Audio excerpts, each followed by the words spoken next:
Welcome everybody to another episode of Spirits of Competition. My name is Wyss alongside with my co-host Armaan Sami. So Beat, I know we already spoke a little bit about today's kind of topic and what we wanted to discuss. It's the topic of community, and I thought there's no better way to kind of get that started than with Macaloni's. This is a Canadian whiskey. It's a little bit peated, so it's smoky. Nice. But what's really interesting about these guys is they are a distillery that's founded in Canada, but from a pair of Irishmen. Or sorry, not Irishmen, Scotsmen. Macaloni's, Scots. And what's really interesting is they worked in kind of like the industry, the whiskey industry. Cheers, I'll tell you more afterwards. Hey, cheers. Thank Cheers. Worked in the whiskey industry, got their PhDs, really built a lot of know-how and kind of experience with whiskey, and they wanted to open a distillery, but they didn't quite have the funds. So what did they do? They found 700 whiskey experts, or not experts, enthusiasts, to all contribute and crowdfund this distillery. So I thought, hey, what better way to talk about community than with a whiskey that's just been sourced and created from a whiskey enthusiast. It's made a community of whiskey lovers, and they're all part owners, so they all are a piece of that whiskey in one way or another. Wow. And when did they start? I gotta check. I'm not too sure, but I believe this whiskey is around, 4 to 6 years old, so probably close to 10 years ago. And all the 700 whiskey experts, lovers, whatever you want to call it, they're all invested and have shares of the company? So it's really interesting because I think yes, no. So it's not like official shareholders. They don't necessarily own a fixed voting share, or if the company ever got sold that they would receive anything. It's just like crowdfunding essentially. But the distillery still does a lot of things for them specifically. They're invited to more events. They get more access to exclusive whiskeys and picks. So it's like a mix of pros and cons.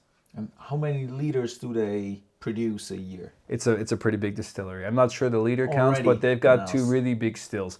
This is the difference, right? When you have this money, and if you want to see what it looks like, there's actually on the picture on the back, there's those two big stills that they have, and the room really looks Nice. like that where they distill it. So Scotsman who born and raised in Canada or moved to Canada to... Born and raised in Scotland. Yeah. And then I'm not sure why he moved, but studied in Scotland, worked for Diageo, and then at one point picked up and just moved to Canada. Maybe it was love on your story. I didn't ask, but maybe. There's a lot of similarities between what he did and what I'm doing with March Distilling, because similarly, he even got his PhD in brewing and distilling and worked in the industry for a long time. But when he wanted the actual freedoms and kind of flexibility that he had in mind, nobody would give it to him. But what's really interesting for me is he moved, found a community of people, started this up, and it's a pretty good whiskey. It's something that's pretty nice. You don't get it a lot in Switzerland, actually. I think there's only one importer. So it's really crazy that I kind of happened upon these bottles. But it's very cool that A, they did it, B, it tastes really good, and they still do a lot of community stuff afterwards. So it's not like you just gave in some money and they forgot about you, but they do things and you get to be a part of it. They experiment with new things. So they found a real good culture group that I imagine for one lump sum on day one probably got you a lifetime membership. And do you know where these 700 people are located? Are these all do you know the ticket size of every investor? $1,000 per person, or was it more or less? So I don't, but I imagine it was more. Because the facility is pretty big, the stills alone are pretty big. I would be shocked if it wasn't 1,000, 2,000, maybe 3,000, something like that. Okay. Like a pretty sizable investment. Okay, nice. I mean, you got to think, we met just a couple of weeks ago at Startup Nights. We met, I don't want to talk too much about him, but we met somebody who's also in the alcohol industry. And just to be a part stock owner, and again, unofficial stock, there's nothing, you get some voting rights, it's $400. So it's just kind of like crowdfunding for pleasure, not really for investment. Yeah, it needs to be small so everybody can invest, but it needs to be big enough so it has an impact on the company. Yeah, and whiskey, I think especially, is a very interesting place because exclusivity in whiskey is what gives whiskey its value or price or perceived value. So if you said, hey, it's open, we can have 1 million people essentially donate, and then you're a 1 in 1 million owner of this whiskey company, it's not worth a lot to many people. People are more interested in, hey, I'm one of only 700. And that, I think, is something that people will certainly pay a little bit more for, to be able to kind of like a golf club, right? Yeah. Like golf clubs have a fixed number of members. You get privileges, you get first rights. Everybody else is trying to catch up, let's say. Nice. Good one to have a chat with. Good one, easy going still. Kind of fruity. I taste the turf. So nice. Cheers, Yeah. Armaan. Pete, turf is German. What? Turf is German. Peat is English. Really? Yeah. Turf in English is like the ground in a football field that doesn't. It's fake grass. That's Yeah. astroturf. Yeah.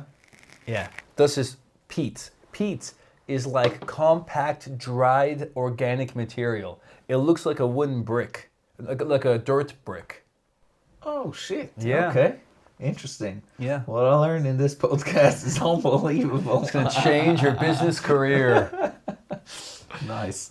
Yeah, let's talk about the topic of today. The topic is communities. How can we build up a community for our companies? A community that lives, that has people in it that are getting involved, that are kind of fans, becoming fans of the companies, of the brands. I would like to start with your community, Armaan, of March Distilling. As of today, in the young stage of your company, of your whiskey company, what would you describe? What is your community at the moment? So whiskey is a pretty interesting, I think, industry because, for starters, you have a lot of competition, people from around the world which sell and produce whiskey, and you have like these fanatical groups of whiskey drinkers that love their brand and their style and their way of doing it, and everywhere else is wrong or just not adding up. It's not up to their standard. There's a balance between people which are interested about whiskey and like geek out and nerd out about all the little, like, oh, how did this happen? What did you do here? And they ask these tricky, deep questions. And there's the other people which are whiskey experts that love their ABC name, fill in the blank whiskey distillery, and everything else is subpar. So when I do a lot of different whiskey events to kind of raise awareness, and it just in general, Switzerland being a pretty small country, you get a lot of these whiskey fans that come to these events. And it's really interesting because you get to meet everyone, see everybody. That in itself is a little community. And what I've tried to do is, in this whiskey community, become very focused on the people which are kind of like me, these extra nerdy, geeky people. Because they are interested in how many, let's say, parts per million or what the barrel is. And they ask these deeper rooted questions. They don't just taste it and compare it to the whiskey they have at home. They're thinking, okay, how did you do that? Oh, why? Why did you do that? Oh, wow, this one tastes super creamy. How? Like, again, these how and why questions to me show that they're interested. And I give a lot of attention to these people. Of course, there's a lot of people which I speak to that they taste it, sorry, it's just not for me. And that's also okay. In fact, the number one thing I usually ask people is, tell me what you don't like about it. Because it doesn't help me at all, personally, for starters, when you tell me, oh, it's a great whiskey and you don't need to change anything. Thank you. I appreciate the compliment, but it's useless. I want to make it better. And the people who contribute something, I usually at least try to try it. And if I'm in contact with them, I will even send them a sample or like engage with them later and be like, hey, are you going to be here? here, I'll bring something so you can try to give it a shot and tell me what you think. And because this to me is the community. Like, no feedback is bad feedback. Yeah. Even when the feedback is negative, it's positive feedback. So in the end, you have kind of two layers of within your community. You have all the people that have heard of March, and all these geeks in the very center of the March community that you just talked about. The very experts, enthusiasts that give you like thoughtful feedbacks more than, oh, I like it, or no, I don't. How many people do you think are in that inner circle, in that geeky circle right now? Probably, I would say about 15 to 20. And if I was like going to compare these like 15 or 20 people to like the equivalent of Facebook, Instagram followers or something, I'd say each one of them is worth at least 200 to 300. Because they are the people which start to feel invested. Oh, I've discovered something, I found something, I influenced something. And they are much more vocal and active about it afterwards. So versus somebody might, hey, I love what you're doing, it sounds so cool. They might buy a bottle. I'll give you a story later about, I met somebody also at the event, your event that we talked about last time, and I bought something from them, and I've tried it, and I'm like, oh my God, it's horrible. I will never use it again. But it's interesting when you find the right people which do love it. Like, let's imagine I loved it, what they bought. I would start telling more people about it. I would start spreading the word. And it's equal, if not more valuable than 100 people giving you thumbs up and likes and sharing, because this one person's probably doing that 200 times. So you're saying in your inner circle of the community, all the experts that you want on your side, 15 to 20 people at the moment, how many are in the broader circle? You know, how many people know about March? Not a lot. I would say hundreds of people, because there's different. I mean, let's say this: actively know about March. There's different social media campaigns and different social. Like, I have the YouTube channel, a little bit of Instagram. I mean, alone there, you've got almost about 1,000 people who follow or see these things or react. Sometimes tens of thousands of people which see or interact with the different content. But I don't consider them necessarily, I don't necessarily consider all of them community, because, yeah, they're interested in what we're doing, but maybe that's the wrong way to think about it. Because I can't tell you how much they're contributing, I don't consider them as direct community. But they are, just by being a part of it, contributing something. I guess here's the thing. There's some things I can control, and there's some things I can't. And me having kind of limited time doing all this by myself, I've kind of found places to hyper-focus, where I can almost delegate part of the community ownership indirectly to others, which continue those efforts kind of for me. Like, they've understood me, they know the culture, they know who I am, they know the whiskey, they've even been here and maybe even helped out in different parts of production. And these guys, I know, hey, they taste something else, and if it reminds them of mine, they'll talk about it, or they come back to me later and say, oh, when I tried this, you got to try it, because now they understand what I am or what March is. So this is kind of, for me, I need to also be a little bit careful with my time and kind of reinvest that into this community that I know will spread the word for me. So what I think it's interesting when I listen to you is, it sounds you sound very focused on the inner circle, on these experts, and maybe not even experts. I mean, they're not all experts. Or experts, enthusiasts, lover, like that, are committed to the game of whiskey, and really not so much focused on like the broader followers that, you know, I know Armaan, I give it the follow on Instagram, kind of guys. But what I think it's interesting is you have this YouTube channel that you work on for quite a time now. It's called the Whiskey March, connected to March distilling, and kind of a movement, right? The whiskey movement. and I listen to some of these videos or watch some of these videos, and I think, oh, that's very interesting stuff that I can learn. And I'm absolutely not a whiskey expert. Are you trying to educate the broad whiskey followers? Oh, I have tried a whiskey, so I'm a whiskey guy now. Transfer these guys into whiskey geeks, experts to enlarge your inner circle? So I guess let's step away from the word experts, Okay. because it's, for me, the word is, it means too much and it's worth actually too little. Okay. I'm more interested in just having like fans, people who appreciate whiskey. And I think that there's a handful of things in this world which people associate with higher status. And whiskey to some people might be that. So let me say this. If I come up to somebody and they've never tried whiskey or they don't like whiskey, they usually say like one of three things. One, they'll say, oh, whiskey's too expensive for me. Okay, we can educate, we can talk about that. Second thing is, oh, when I was young, I drank way too much whiskey and now I get sick when I smell it. We can talk about that. And, or like address that. And the third thing is some people, which, I mean, almost like wine or something, they're interested in it, but they can't be a little bit, or they're scared to get too deep into it because they're too scared of those, let's say, so-called experts telling them that they are not. And I think in whiskey, we have a lot of those experts that say, quote unquote, not everyone, of course, but there's enough people that use their, let's say, their wallets to buy whiskey and say, oh, I've tasted this 50-year-old whiskey, and just because I've done that, I know better. And there's a lot of those people. And that pushes a lot, or let's say that puts a very dark cloud on whiskey, and it pushes people away.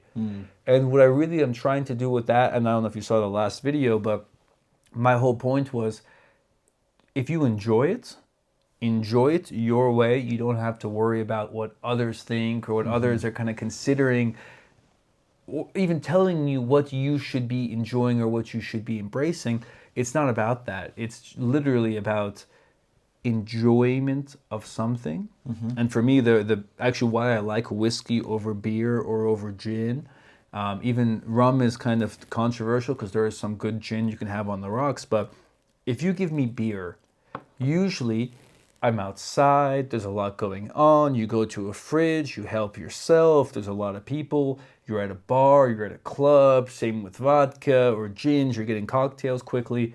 And not to say you can't do that with whiskey, but usually if you're having a glass of whiskey, we're here talking, and you're here too, but it's a more intimate, quiet situation. And it's a part of that conversation. It's not the conversation. It does not need to be the conversation, but more importantly, it's not just like something that we're just throwing back to get drunk, because until we're drunk, the club doesn't feel or sound right. So whiskey is more deep talk rather than a small talk. Yeah, I would say to simplify it, I think that's a great way to simplify it. Exactly.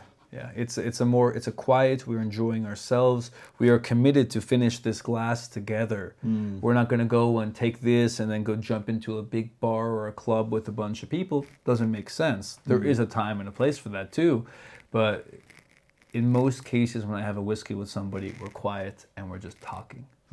It's you and me. It's not everything and everyone else. And I like that. What do you do to maintain or even grow your community?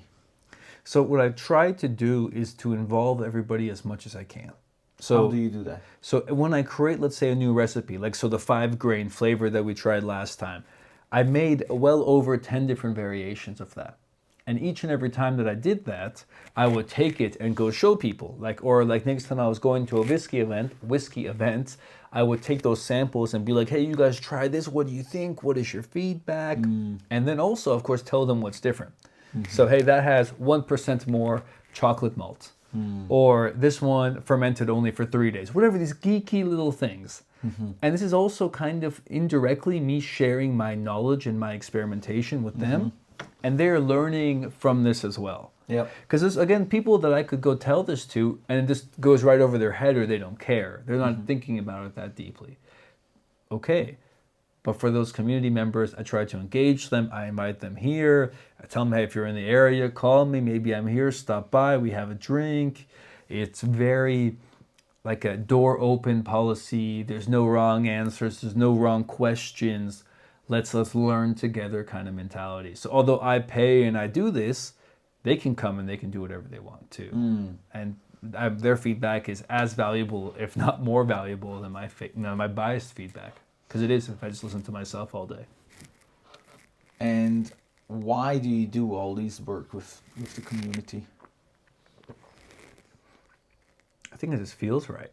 It was not a intentional decision. I don't have to work to do it. It excites me to kind of do it. It's more like a hobby in the end. It is. So this is like literally me trying to make my, when people say like, oh, I show up to work so I can go buy a fancy car. Maybe that meant that you were just kind of like in your childhood or in your head, you always wanted to be a race car driver. You always wanted to be an airplane pilot, so that's why you take flying lessons on the weekend and you work all day through the week. Whiskey is kind of challenging because let's imagine I work until I'm 50, 60, and then I retire. I can still go get my flying license afterwards. But if I start making whiskey when I'm 60, it won't be good until I'm 70, and it won't be great until I'm 80. And I don't know if I got that much whiskey drinking in me. So because of the time investment that's required, it's almost something that you have to start right away.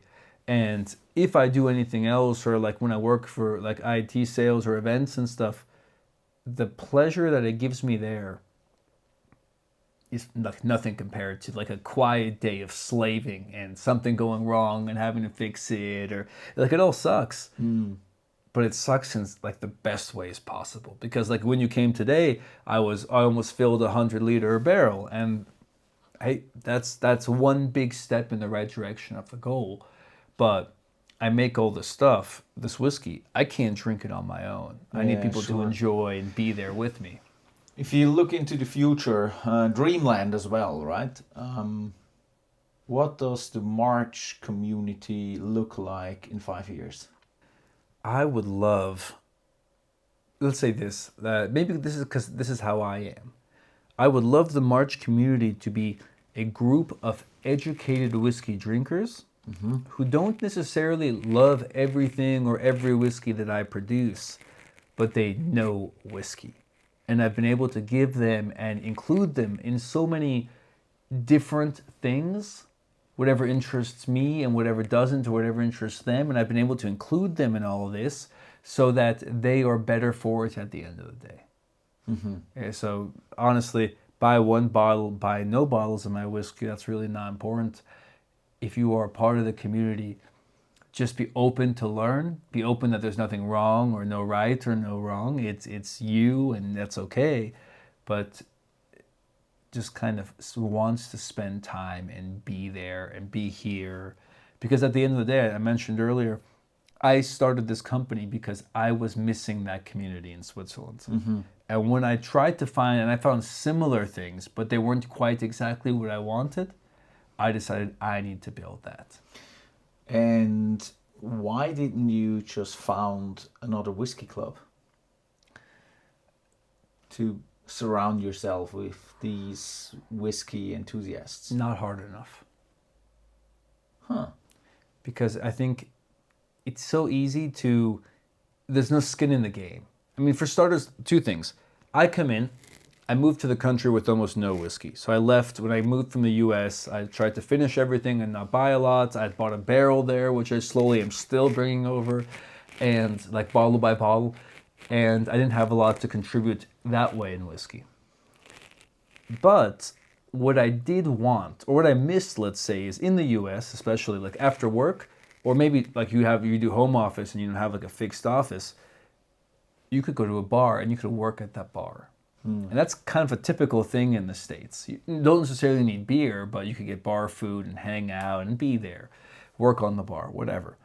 And I think like that's some place or something that I would like to open up and allow others to kind of be a part of and enjoy.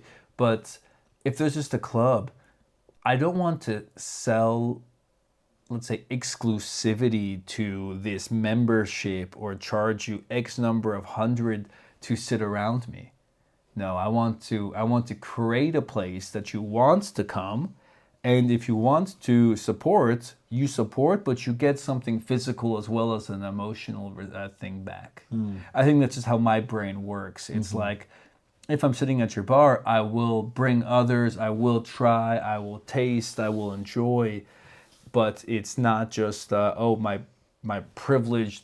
It's just for you to. I guess it feels a little bit arrogance to me to say, hey, this area you can only be if you've paid $500 a year. I think that's my thought.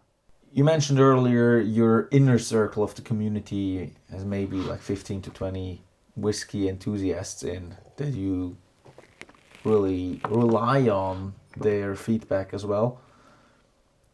How many are in that inner circle of the community in 5 years' time? 5 years' time. It's an interesting network interesting question because I can't tell you exactly. There is a finite people in Switzerland. So if I opened up and let's say did more events in Germany or Italy or Austria, whatever other parts of the world, this could expand much faster.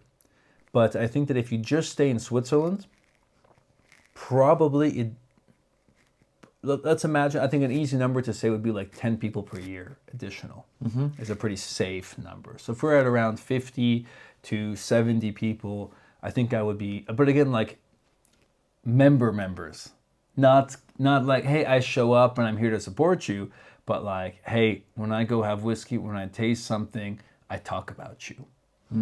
Like when you're not there, I'm talking about you. Or I love it when, I mean, it's hard to say I love it. It gives me so much pleasure when I hear from somebody, hey man, I went there, I tried this whiskey, and hey, it reminded me of you. Or I had to tell them about you. And this stuff for me is like, is and your whiskey, like that to me is really like, hey, this is amazing. Like there's almost no way to fully like encapsulate that feeling. And what do you currently do, or maybe more interesting, what do you want to do to get there that in 5 years' time, 50 to 100 people talk about March distilling constantly? I think that for starters, it all starts and ends with me. So to do that, I think that 10 people per year is me continuously doing the current pace of what I'm doing. To make it constant, I have to be doing it way more. Because I'm telling you, these people need invested time. I'm not just selling a product, hoping they love it and hoping they tell everyone about it. I'm investing time in them. So at one point there is a cap or a limit on how much how deeply I can invest and bridge out my time without watering it down too much for everyone. So there's definitely going to be a balance there, and I think me investing more time helps increase that number faster. But there's also going to be a point where I say, hey, when I have, and honestly, I think if I have 70 like super fans, that might be enough for a very long time. You have to think every barrel I release gives you around 200 or so bottles. If there's 70 people which are buying one, maybe two bottles of each release, that's almost the entire barrel right there. So it doesn't. There's a point. There's a tipping point quite quickly where there has to be. I don't need to focus on making it too big because my goal is not also to make a product, to make a Jack Daniels that's at every bar, everywhere. It's something that's, I mean, like the wax lid is hard to take off. And it's hard because it's like something you've earned. It's something you should be enjoying. It's not just, let me rip off that little tag and then I can pour the whiskey. No, it's more than that. It's hard because it's meant to be hard. It's not meant to be easy. It's not meant to just be thrown back like a vodka shot. It's interesting to hear your side of the or your view on communities, because if I look into my company, I think the community of my brand Harvey is completely different. I mean, I'm not surprised because it's funny. Like when I was thinking about this topic earlier, Harvey is kind of a community of communities. Yeah, exactly. So we're selling jerseys to sports clubs, and first of all these athletes are committed to their club with their heart, with their energy, And we With their just families sometimes, like with their their kids family, come. right? And we just supply them with a jersey they wear during their sports sessions, during their games, during times when they compete, and we're giving them something that unites them. Everybody looks the same. Oh, we have the same logo on the chest. We're part of the same thing. So I like it when you say it's a community of communities. It's I never thought about that in that way, but I love it. It's a beautiful concept. You know what's hard about communities, right? Usually people don't let other people into their community easily. Even if you're like, let's say, new to a club or a sport, you're hazed for a while. Or you're the one that goes does the laundry for everyone else or picks up the garbage after a match because you're the new person. That's how it is. And either you make it and you're a part of the family or you don't make it and you move on. And there's like this, I think it's interesting because it's a much more you have to almost fight to get and become and earn a spot in the community, which I think is something that you and someone like the work that you've done with your jerseys shows that, dude, I'm not just trying to sell you another jersey that looks just like the one you've had before. I'm trying to put in the work and make something special. And I think that's a, well, you tell me about it. What do you think is that how your communities think of you and Harvey? What does the community think of Harvey? That's a good question. I think our community thinks of Harvey that we are able to deliver them the most beautiful kind of jersey for their team that fits their identity, that they have a jersey that they look at it and say, this is my jersey. I don't mean to say, how can I say this nicely? I think you're wrong. Huh. Tell me about that. I think you are somebody who came in and listened to this little club, which for them, the club is the world. And you came in there and you put in the time and effort to show the same level of appreciation and caring about their club as they do. And that is why I think they're part of the Harvey Club. It's not that you gave them like the best jersey or the best product. They could, I mean, it's a great product. It's all super design. It's great. But I think that even if one day Harvey kind of like tweaks and changes, it's not the product. It's not that. It's that you give that same love. I mean, come on, you have the Harvey Bowl, which is just an event. I mean, you make no money off of this. You go and you get this big bell, and you go and the whole concept here is, hey, if I want to show my love for you all, if you have bought a jersey, or you can probably tell the story much better than I can, but you don't do that just cause. There's something behind that. Yeah, community work. Harvey Bowl is a big part in that since that year.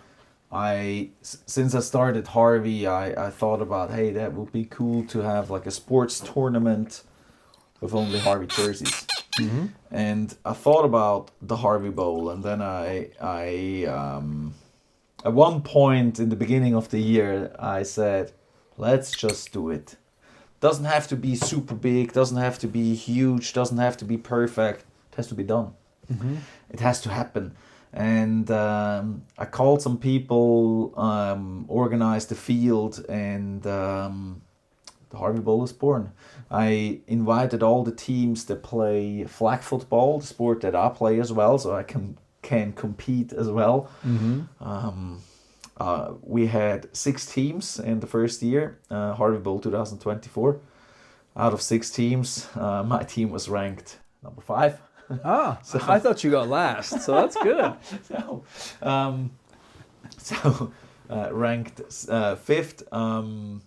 Not on purpose. We tried. We we lost some games that we should have won, but it's also a lesson. And I tell all the clubs that currently wear the jerseys, this is a preparation tournament to get ready to compete, and this is preparation in terms of compete early in the year, early in this, before even the season start, get into this competition mode to be ready for the Putting season. in the work before the work needs to even start to get done. Kind of.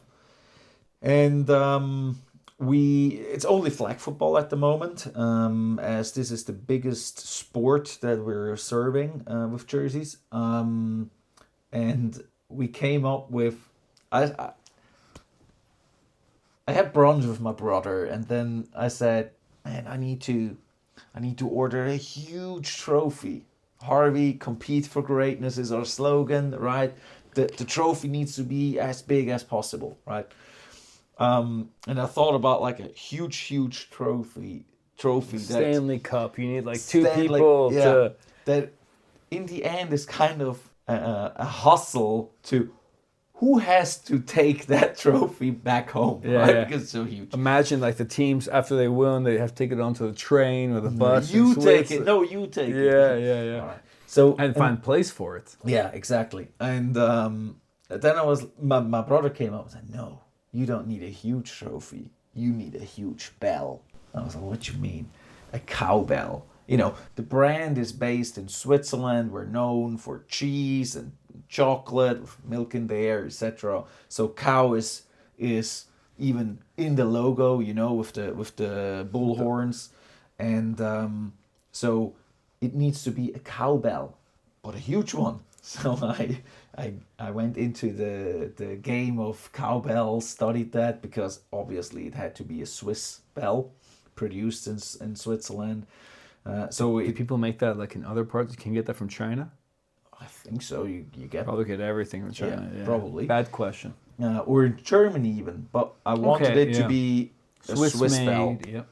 So it's 40 centimeters wide. It's black. It's a huge one with a leather. What is it called? Well, I guess it's like a collar, right? Because Yeah. It goes around the neck cow's of- head. Yeah. Exactly, or neck. And we had someone who engraved the Harvey They logo in it. stitched it. I think it looked like it was stitching. No, it's they put out some of the letter and Ah, painted that's it. engraved. Yeah. Engraved, I Oh, think. okay. Yeah. Cool. So this is the trophy, and it's a I don't know, Wanderpokal, a trophy that goes. That you put always. It travels. It travels. Yeah. Is there an English word for that? No, but like the Stanley Cup, how like the winners always get engraved and then it comes out on stage is probably one Exactly. of the best So we examples. engrave every year's winner on that, and then I said a winner wants to keep something as well, and not give it back after 1 year.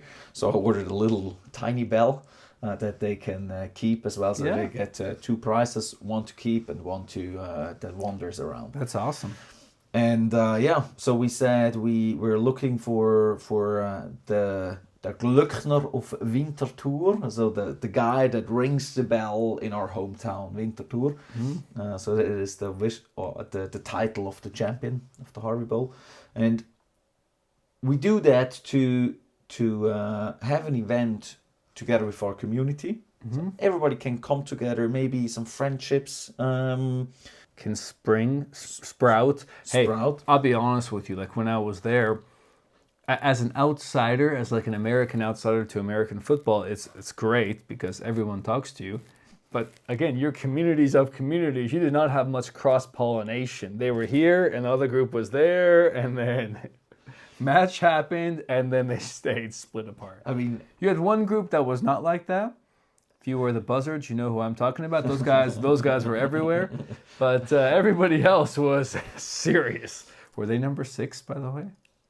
let's not talk about that. No, okay, never mind. They were. Yes, they were. And they will come and try to beat my team next year and just be above my team in the end. No, it's cool because we have a bar there on site, and teams stay there, and it's growing.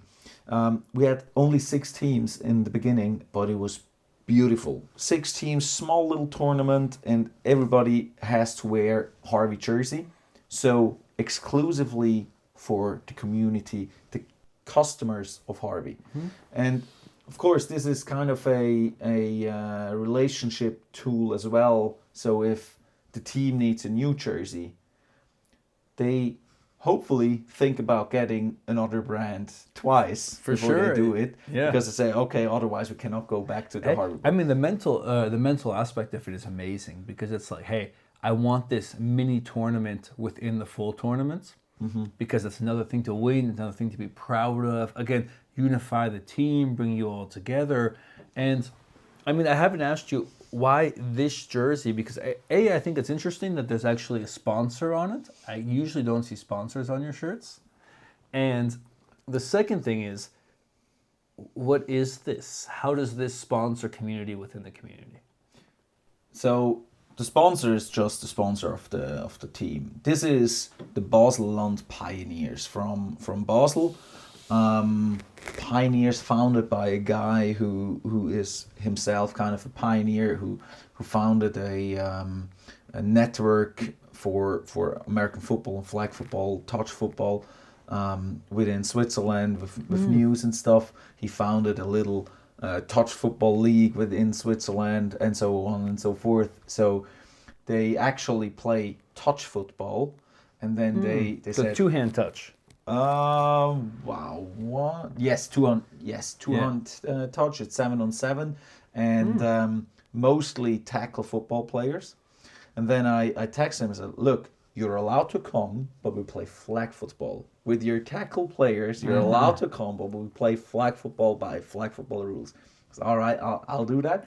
So he came with his team, and they competed, and they won the first ever Harvey Bowl.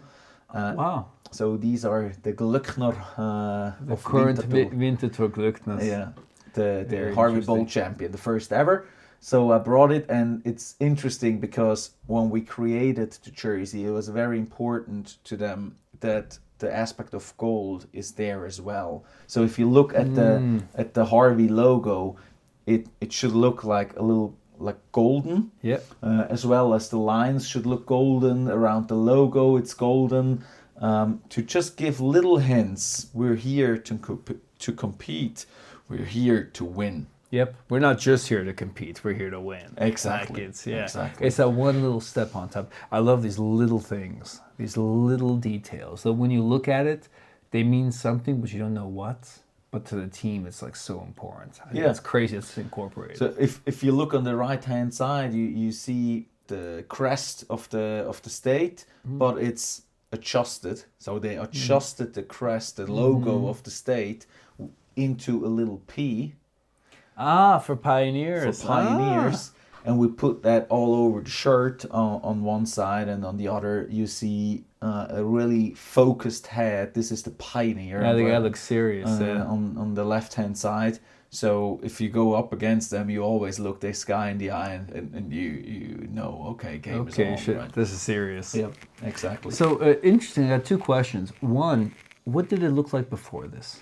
What you mean? Their jersey. Did you see their jersey before this? It's the no, actually, because they started, and I think they just And they went right away to you guys. I think they had like just shirts to have shirts, not really our shirts. And then they said, all right, now we're a legitimate team. Now we want a shirt. Because the reason I ask is I think it's very interesting that they are so detailed about what this guy looks like. They made the P, they want the gold. Very, very specific, and you can tell they spent time and invested a lot in that. So I was curious, like, what did their jerseys look before Harvey? Because that's an interesting thing to be like, hey, this team, this community loves each other. They're so in it. But they had a black and gold and white jersey before. Because I think that means something. I think they just had a jersey, but don't blame me if I'm wrong. But I think they just had like a shirt until they get going, Advanced. and then they saw, all right, we're in the game and we're somebody, so we need a shirt. Okay. A So real shirt. interesting. For me, what was interesting is that they're not part of the same community. They are another one of your communities in communities, theoretically, right? Touch Like flag football and football, flag. touch, yeah, Exactly. yeah. I like how you brought it together, but you asked me the question like in 5 years, how many people, individual people do I want? I'm going to ask you the same question a little bit different. How many different sports deserve a Harvey Bowl? in 5 years? Good one.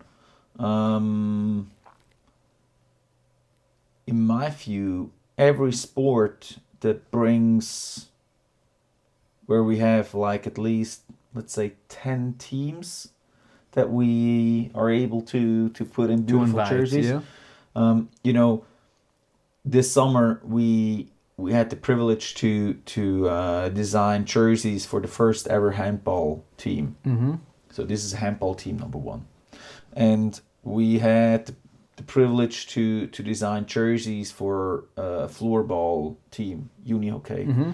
This was floorball team number 2, and there is soccer team. I think 2 soccer teams so far. So these other sports are there. Developing. They're developing. They're getting started, and as soon as we're able to organize a Harvey Bowl, maybe it's a Harvey Cup, maybe it's a Harvey tournament, whatever we want to call it. Right now, it's a future problem, right? Well, no, but you're right. But like the spirit we have in our hands, the competition, I guess, was for me to get 70 to 100. How many individual sports is your challenge within 5 years to get an official Harvey Bowl? Like set the up Harvey for? Bowl flag football and then the just Harvey to Bowl handball. just to- and yeah. then- How many would you say in 5 years is a realistic challenge? I get that there's steps in between it. I think like soccer, for sure there is a soccer Bowl. tournament. Yeah. There is, I think handball definitely in there, and we try to get into floorball more. So these 3, but at the same time, I think it's the easiest sports because these 3 sports are so big in Switzerland. Bert, I've been so impressed with what you've done in 2-3 years, Yeah. putting so much focus on Harvey. Just tell me a number. How many different sports? I think these 3 that you just mentioned, Yeah. these are probably in 2 years you got them. In 5 years. 5 years. What do you think? I stick to the number 4. I stick to number 4. And I'm gonna up the ante and say 5 because you can just do 2-hand football and you can do flag football, and it's already one more. Yeah, I mean, I don't want little tiny tournament just to have little tiny. But if you've got 10 teams So, in each, which are look, competing, what we have right now is we have plenty of flag football teams. It's over 20 different flag football teams at the moment, and currently 8 flag football teams are already in for Harvey Bowl next year. So they want to come, and the furthest away is from Hamburg, Germany. this was about to be my point. I'll give you 4, but the one is done outside of Switzerland. God, you're killing me. It's Harvey, man. It's based in Switzerland. Let me finish the point real quick. So Harvey Bowl is growing for flag football, and we're getting into soccer. And what I thought was, do we have joint events? Do we have the Harvey Bowl, and during the Harvey Bowl there's a flag football champion and there's also a soccer champion, and the whole Harvey community comes together? Or do I have split events? Do I have a Harvey Bowl for soccer, and I have a Harvey Bowl for flag football, and I have a Harvey Bowl for handball? Is it all on one weekend, or is it split up? I'm not sure yet. We will see. But for sure, I want to enlarge that into more sports. And I give you the number 4 in 5 years' time, 4 different sports in the Harvey Bowl. So super interesting because, I mean, for me, with whiskey, like it's funny because the ambitions or the goals are so different. But you're right that if I had an event for, let's say I do everything. If it's interesting to me, I make a whiskey about it. So I have a Scottish or Irish style whiskey. They'll probably demand a different audience than a bourbon or American style whiskey. Yep. So there is a fine line in these communities. I guess, what is your, because I think what you just said sounds to me unrealistic, that you can do all of them together or bring all of them together in one weekend. I think it sounds great. To invest one day to compete, easy. One day to compete and then party the other 2-3 days, you can throw a good party. I'm sure you could do it. But it becomes a challenge because I just think about like, hey, you could ref or you had enough people who could like co-ref, let's say, a flag football. Do you know, or could you co-ref or be more a part of like a handball match? No, and the stadiums are different, the locations Yeah, are definitely. different, the logistics of it is different. So I think it's a big challenge. Yeah, it's a big challenge, and you know, if the Harvey Bowl is getting bigger and bigger, I need the whole sport area. You know, where we currently are, it's in Zoitzach, where I was born. They have Where I live, where you live. They have where the company's headquarters are. hello. They have 4 football fields, right? And we booked 1 football field for this year for the first ever Harvey Bowl. We put 2 flag football fields on there. Next year we'll have 2 football fields of the 4. So it's growing and growing, and maybe in a couple of years' time, it's not enough space to put more sports in there. If I have space, I'll do it. If the individual tournaments get bigger and bigger, we need to split up. But these are future problems. For me, personally, it's important that the community can come together. Harvey only on that day. And everybody can talk to each other, and we can talk to them as well. And Because your designers also come, right? my designers are also there, and they can talk and share ideas and see, oh, I like this one, we need that as well. From a different whatever. sport, maybe. Exactly. To one day, yeah. And then the whole cross-selling part comes into play as well. We're developing at the moment our teamwear collection, the first ever teamwear collection. Currently we just sell jerseys and shorts that you wear on court, and next year around Harvey Bowl we plan to launch the teamwear collection, and maybe the whole employees that like the staff of the Harvey Bowl that is working on that day, everybody wears like the collection, maybe. Yeah. Teamwear collection. Or at least the last one you had, which is the Swiss version. No, not the Hopschwitz Yeah. I'm talking about we're want to launch a hoodie. We want to launch sweatpants. We want to launch. Hey, the moment you have those, I'm a customer for a handful of them. You know, I Lovely. stitch my own hats right now, so that's how Oh, crazy. nice. I'd love someone to just like, here's the bill and here's the sweaters. So I plan to launch that on the Harvey Bowl. Not sure if I'm able to, because process is still going, but that's the goal. And then the whole community is together.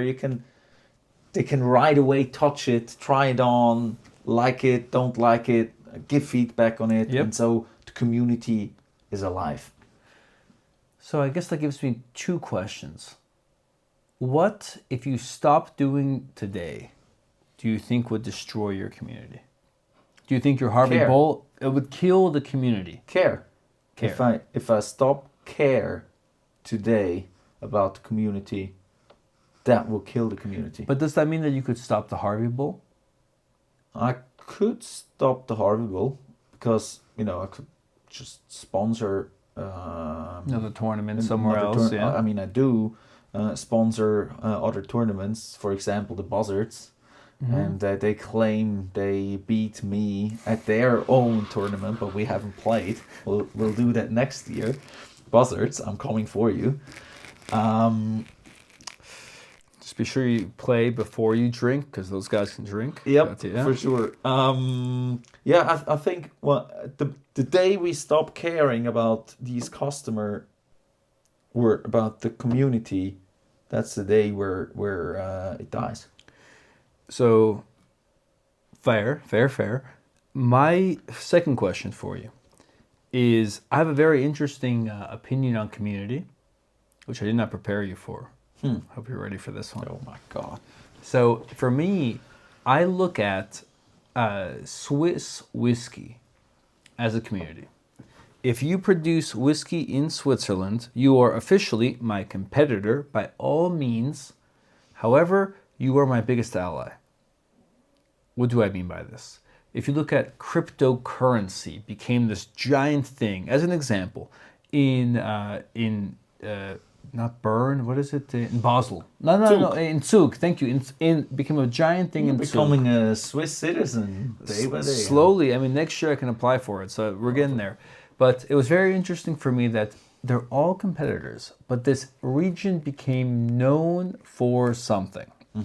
And indirectly, a group of competitors, direct competitors, became a community and well known for it. So for me, I always tell people this, hey, if you're making Swiss whiskey and you're doing it well and the whiskey tastes good, I'm your ally. I want you to succeed.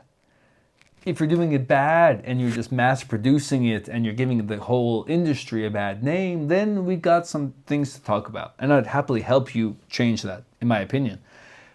But let's say this, the next time you do a Harvey Bowl, not, let's say, direct competitors, not another like Jersey producer, but would you ever consider bringing in somebody who does or provides something different than you do as like a co-sponsor or something? I'll give you the example: baseball caps, socks, cleats, if there's somebody who does it, whoever makes the damn belts that you yank off. Would you ever, have you thought about, or would you ever consider including them in your community? Oh, we're already in talks. So, for example, the flags, you know, for flag football, the flag that you pull, there is a premium supplier in Germany, myflagfootball.de, and we're collaborating with them.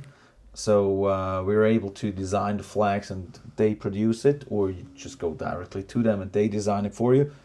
And he already reached out and said, hey, can I come to Harvey Bowl next year? And I was like, sure, but I think Harvey Bowl is too small at the moment because we don't have 40 teams yet.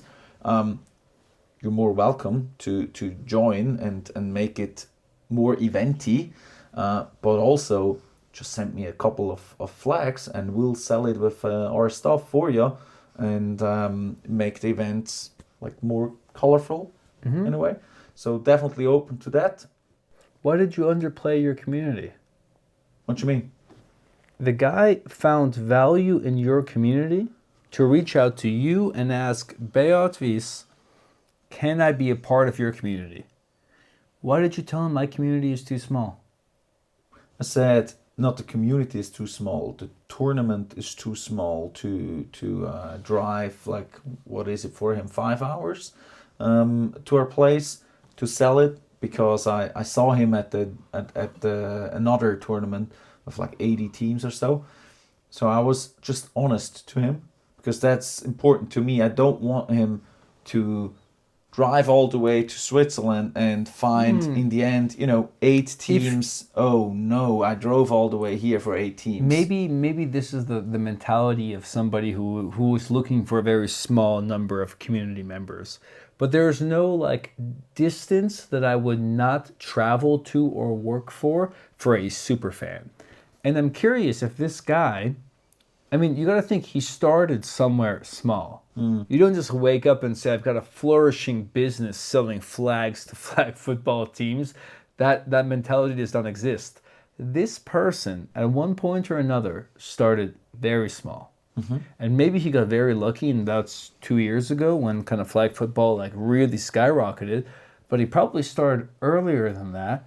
And that last club that you went to and you met him and they had 80 people or 80 clubs were there. Bowl. Yep. Les Bowl. The last bowl. The last bowl. The last bowl. Sorry. Dude, he probably started that when there was 5 members. And for him to be a part of the Harvey Bowl when there's 10 members is already a step above what he was at before.